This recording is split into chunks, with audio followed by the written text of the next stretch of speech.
कहानी की शुरुआत में हम एक 12 साल के बच्चे को देखते हैं जिसका नाम कोल होता है। वह बहुत ही डरपोक किस्म का बच्चा होता है। वो कीड़े मकोड़ों से हर एक चीज से डरता है। इसी वजह से कोल को इसके स्कूल के बच्चे काफी बुली करते हैं, जिसमें उसका पड़ोसी भी शामिल है। कोल के मम्मी पापा का भी रिलेशन कुछ अजीब सा ही था। वो दोनों कई बार शहर से बाहर होते थे, जिसकी वजह से उन्होंने कोल के लिए एक बेबी सीटर हायर कर रखा था जिसका नाम बी होता है। अब बी और कोल की काफी अच्छी बनती थी। उनकी बॉन्ड बहुत अच्छे थे। दोनों आपस में बहुत ही समय बिताया करते थे। दोनों आपस में बहुत ही खुश रहा करते थे। अब एक ऐसा ही समय आता है जब कोल के मम्मी पापा शहर से बाहर गए हुए थे और बी के साथ कोल अकेला घर पे था। अगले दिन कोल स्कूल जा रहा था। कोल के स्कूल में उसके साथ एक उसकी क्लासमेट थी जिसका नाम मेलिनी था। वो उसकी बहुत ही अच्छी दोस्त होती है। वो बस में मेलिनी से बात कर रहा था तो मेलिनी उसे बताती है कि जो बेबी सीटर होते हैं वो रात को बच्चे को सुला देने के बाद अपने बॉयज फ्रेंड्स को बुला के अपने घर पे मौज मस्ती किया करते हैं। ये बात कोल के दिल में घर कर जाती है और वो डिसाइड करता है कि आज रात वो सोएगा नहीं और वो बी पे नजर रखेगा कि बी उसके सो जाने के बाद क्या कर दिया। इस कारण से वो दिन में ही बी पे नजर रखे हुए था। जहां बी एक लड़के से मिलती है और उससे तो कोल का शक एकदम यकीन में बदल जाता है कि हो सकता है कि उसके सोने के बाद बी उसके बॉयफ्रेंड को यानी उस लड़के को बुलाए और वो दोनों फिजिकल हो। अब कहीं ना कहीं कोल भी बेबी सीटर को बहुत लाइक करता था और वो ये भी नहीं चाहता था कि कोई दूसरा उस बेबी सीटर के साथ रिलेशन रहे। शाम को बी कोल के घर बेबी सेटिंग करने के लिए आती है। वो दोनों काफी मौज मस्ती करते हैं, खेलते हैं, कूदते हैं, मूवी देखते हैं, नाचते हैं, गाते हैं, डिनर करते हैं। ये सब करते हुए रात के 11 बज जाते हैं तो बी कहती है कि अब तुम्हारे सोने का टाइम हो गया है और उसे वो एक ड्रिंक ला के देती है जिसे वो कहती है कि तुम इसको पी के सो जाओ। अब कोल तो मेलिन से फोन पे बात कर चुका होता है और मेलिन उसको समझा चुकी होती है कि अगर तुम सोए तो तुम्हारे पीठ पीछे वही सब करेगी। तो कोल उस ड्रिंक को फेंक देता है और उसे पीता नहीं है। वो अपने कमरे में जाता है और बी को दिखाकर कहता है कि मैं सोने जा रहा हूँ और बी वहां से उसको छोड़ के नीचे चली जाती है। अब कोल चुपचाप वहां से उठता है और धीरे से अपने कमरे से निकल के ऊपर से नीचे देखने लगता है, जहाँ पे वो देखता है कि बी और उसके साथ 3-4 लोग और आ रखे हैं और वो लोग तुरंत अंधेर खेल। बी के साथ वहां पे जो लोग थे उसमें था मैक्स, जॉन, एलिसन, सोनिया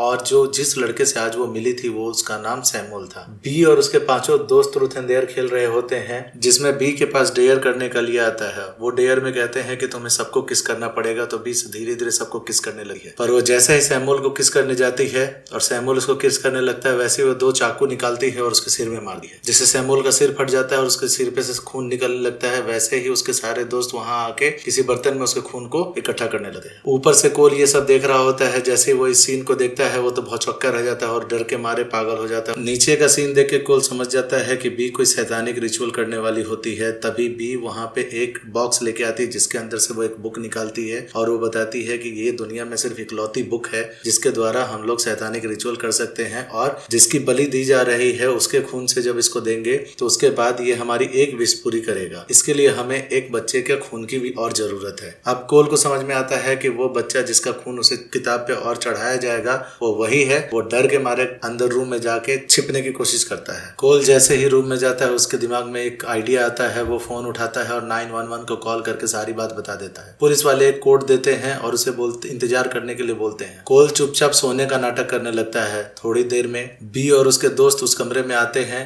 वो कोल का हाथ लेते हैं और उसमें इंजेक्शन से उसका थोड़ा सा खून निकालते हैं। अब कोल तो इंजेक्शन से बहुत डरता था। फिर वो अपनी आंख बंद किए रहता है, लेकिन बी को थोड़ा सा शक हो जाता है। फिर भी वो बाहर चली जाती है। जैसे ही कोल को यकीन हो जाता है कि बी और उसके दोस्त बाहर जाके नीचे चले गए हैं, वो उठता है और अपने कुछ कपड़े बैग में डालता है और बाहर भागने की कोशिश करता है। तभी बी वहां आ जाती है। जैसे ही वो बी को देखता है, एक तो बी को देख के वो डर जाता है, दूसरा उसका ब्लड निकला हुआ रहता है जिससे वो और डरा हुआ रहता है और वो बेहोश हो जाता है। जब उसकी आंखें खुलती है तो वो बी को अपने सामने देखता है और खुद को बंधा हुआ पाता है। अब वो उन सबके सामने अनजान बनने की कोशिश करता है, लेकिन बी उसके सामने बैठती है और उसे बताती है कि अब वो उसके साथ क्या करेगी। तभी पुलिस वहां पहुंच जाती है। 2 पुलिस वाले घर के अंदर आते हैं। मैक्स पोकर उठाता है और उसे जोर से खींच के एक पुलिस वाले को मार देता है, जिससे वो पुलिस वाला वहीं मर जाता है, जिसे देखकर गलती से पुलिस वाले से गोली चल जाती है जो सीधे एलिसन के चेस्ट में लगती है। इधर बी उस पुलिस वाले की गर्दन काट देती है। अब दोनों पुलिस वाले तो मारे जाते हैं, लेकिन बैकअप टीम का मैसेज वॉकी टॉकी पे आता रहता है। अब उस मैसेज का जवाब देने के लिए उन्हें कोड की जरूरत होती है।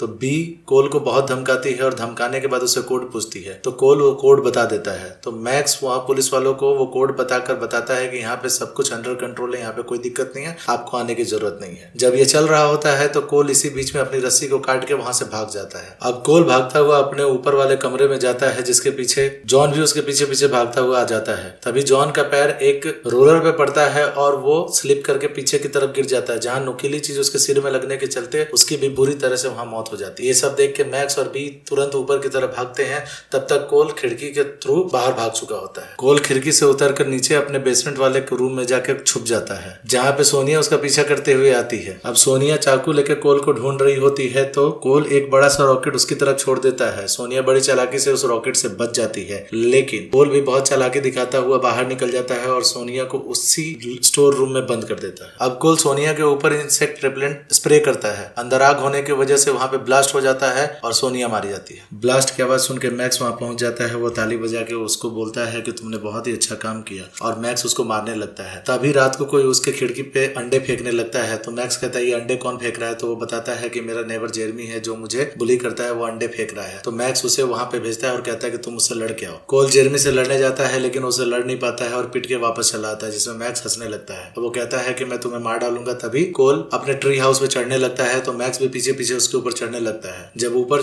दोनों पहुंच जाते हैं तो दोनों के बीच में हाथापाई होती है, जिसमें मैक्स और कोल दोनों नीचे गिरते हैं, पर मैक्स के गर्दन रस्सी में उलझ जाने की वजह से उसे फांसी लग जाती है और उसकी भी बुरी तरीके से मौत हो जाती है। मैक्स को मरा हुआ देख के बी को बहुत गुस्सा आता है। वो शॉर्ट गन से कोल के ऊपर गोली चलाने लगती है, जिससे कोल दौड़ता हुआ भागता है और मेलिलिन के घर में पहुंच जाता है। वो मेलिलिन को सारी बातें बताता है और उसे अपनी दिल की बात बताता है कि मैं तुमसे बहुत प्यार करता हूँ। मेलिलिन भी कहती है कि मैं भी तुमसे बहुत प्यार करती हूँ, और दोनों एक दूसरे से किस शेयर करते हैं। इसके बाद कोल के अंदर ताकत आती है और वो उसको वहां पे बंद करके यहाँ पे बी से लड़ने आ जाता है। जब कोल घर पहुंचता है तो उसे एलिसन मरी हुई दिखाई देती है और वहीं टेबल पे वो बुक रखी हुई रहती है। तभी एलिसन को होश आता है और वो किचन का चाकू उठा के कोल पे हमला करने लगती है। जैसे ही वो कोल को मारने वाली होती है वैसे ही बी आती है और शॉटगन से एलिसन को मार देती है। अब बी कोल को कहती है कि तुम अगर गवाही दे दो कि ये लोग चोर थे और यहाँ पर चोरी करने के इरादे से आए थे और मैं तुम्हें बचा रही थी, तो मैं तुम्हें कुछ नहीं करूंगी, मैं तुम्हें जिंदा छोड़ के यहाँ से दूर चली जाऊंगी। अब कोल के पास वो बुक थी और वो बुक को आग लगाने की धमकी देकर बी से पूछता है कि तुम मुझे मारना क्यों चाहती थी। इस पे बी कहती है कि उसने शैतान को